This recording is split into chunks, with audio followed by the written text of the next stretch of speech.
ગુજરાતીની unique recipe એટલે પાત્રા અને ચા. તો આપણે બનાવીએ પાત્રા. એના માટે આપણે જીરાને શેકી લઈએ. એક બાઉલમાં આપણે થોડી આંબલીને બોળી રાખીએ.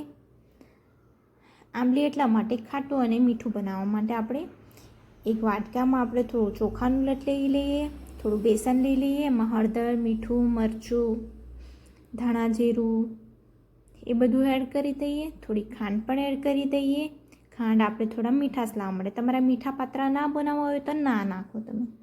અને આપણે એમાં થોડી ચટણી, આદુ, લસણ અને મરચાંની પેસ્ટ એડ કરી દઈએ. આંબલીનું પાણી છે એડ કરી દઈએ. સાદું પાણી એડ કરી દઈએ. મિક્સ કરી દઈએ.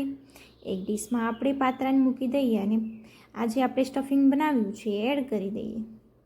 તો એવી રીતે આપણે બધા પાત્રાને એક એક કરીને લગાવવાનું છે. તમે એકસાથે ડબલ બી કરી શકો છો પાત્રાને. આવી રીતે આપણે બધા પાત્રાને બનાવી દીધા છે. તો આપણે આજે પાત્રા ચૂલા પર બનાવીશું. તો ચૂલા પર આપણે ચૂલો સળગાવીએ, એક તપેલું મૂકીએ, તપેલામાં પાણી, એના ઉપર આપણે જે પાત્રાની ડીશ એ મૂકી દઈએ, ઢાંકી દઈએ. એને આપણે સારી એવું ચડાવી દઈએ એટલે પછી આપણે એને કટ કરી દઈએ. કટ કરીને આપણે એને ફ્રાય કરીશું. તો ફ્રાય કરવા માટે તેલ લીધું છે. તેલમાં જીરું, હિંગ અને રાઈ નાખીને આપણે એને તડકો માર્યો છે. તો પાત્રા બધા એડ કરી દઈએ અને આપણે